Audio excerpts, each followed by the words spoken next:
ഒരു ഫസ്റ്റ് സ്റ്റാൻഡേർഡൊക്കെ വരെ അവരുടെ പേരൻസ് എല്ലാ സബ്ജക്ട്സിനും ഈക്വൽ ഇമ്പോർട്ടൻസ് കൊടുത്ത് പഠിപ്പിക്കും. പിന്നെ അവർ ആ ഇമ്പോർട്ടൻസ് ആ മാത്സിന് കൊടുക്കില്ല. ബിക്കോസ് എൻ്റെ കുട്ടിക്ക് മാത്സ് ഓട്ടോമാറ്റിക്കായിട്ട് ബ്രെയിൻ നന്നായിട്ട് വർക്ക് ചെയ്യുന്നുണ്ടെന്ന് മനസ്സിലാക്കി കഴിയുമ്പോൾ ആ കണ്ടിന്യൂസ് ആയിട്ട് കൊടുത്തുകൊണ്ടിരുന്ന പ്രാക്ടീസ് അത് കുറയും. കുട്ടികൾ അതിൽ പതുക്കെ വീക്കായി തുടങ്ങും, മാത്സ് ഡിഫിക്കൽട്ടായി തുടങ്ങും.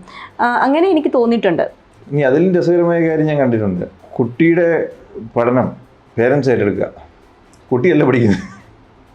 പ്രത്യേകിച്ച് വീട്ടിലെ അമ്മമാർ എല്ലാ സബ്ജക്റ്റിലും അമ്മയുടെ ഇൻവോൾവ്മെൻ്റാണ്. കുട്ടിയല്ല പഠിക്കുന്നത്, അമ്മയാണ് പഠിപ്പിക്കുന്നത്. പരീക്ഷ എഴുതുന്നത് അമ്മയാണ് പഠിക്കുന്നത്. 90% വീഡിയോകളും അങ്ങനെ തന്നെയാണ്. അപ്പോൾ അതിനുള്ളൊരു കുഴപ്പം എന്താണെന്ന് വെച്ചാൽ ഒരു സ്റ്റേജ് എത്തിക്കഴിയുമ്പോൾ അമ്മയുടെ സ്റ്റോക്ക് തീരും. അമ്മയുടെ സ്റ്റോക്ക് തീരുന്നതോടെ കുട്ടിയുടെ ശരിക്കുള്ള പരിതാപകരമായ അവസ്ഥ തുടങ്ങുക. ആ ഒരു approach long time fire back ചെയ്യും.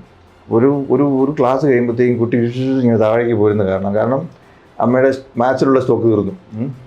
അമ്മയ്ക്ക് ഹിന്ദി നന്നായിട്ട് അറിയാം. ഓക്കെ, അമ്മ വിൽ ഫോക്കസ് ഓൺ ഹിന്ദി. അത് ചെയ്യാൻ പാടില്ല. ഒരു പരിധി കഴിഞ്ഞ് കുട്ടികളുടെ പണി തന്നെ ചെയ്യണം. നമ്മൾ കുട്ടികളുടെ വിദ്യാഭ്യാസത്തിൽ എൻവോൾവ് ചെയ്യരുതെന്ന് ഞാൻ പറയുന്നു. Wingbirds, your complete online tutor.